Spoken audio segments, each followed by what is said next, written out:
तिसऱ्या मुंबईला मिळाली हवाई जोडणी, पंतप्रधान मोदी यांच्या हातून नवी मुंबई विमानतळाचं लोकार्पण।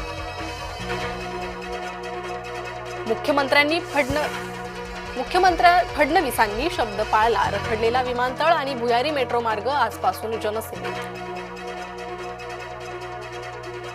दक्षिण मुंबईतून आता सुसाट पोहोचा पश्चिम उपनगरात, मुंबईचा पहिला भुयारी मेट्रो मार्गाचा आज लोकार्पण।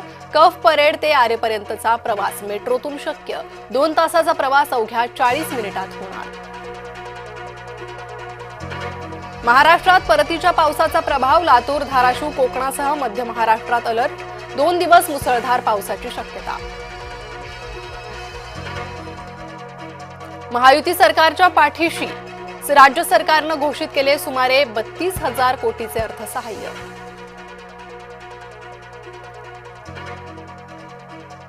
महायुतीच्या घोषित पॅकेजवर विरोधक कुरकुरले, एकरामागे घोषित पॅकेज तुटपुंजी असल्याची विरोधकांची तक्रार।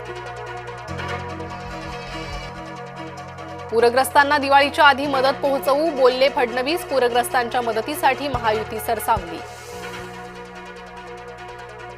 शरद पवार आणि नरेंद्र मोदी विमानतळ लोकार्पण कार्यक्रमात एकाच मंचावर, अदानी कंपनीनं बनवलेल्या विमानतळाच्या उद्घाटन सोहळ्याचे पवारांना निमंत्रण।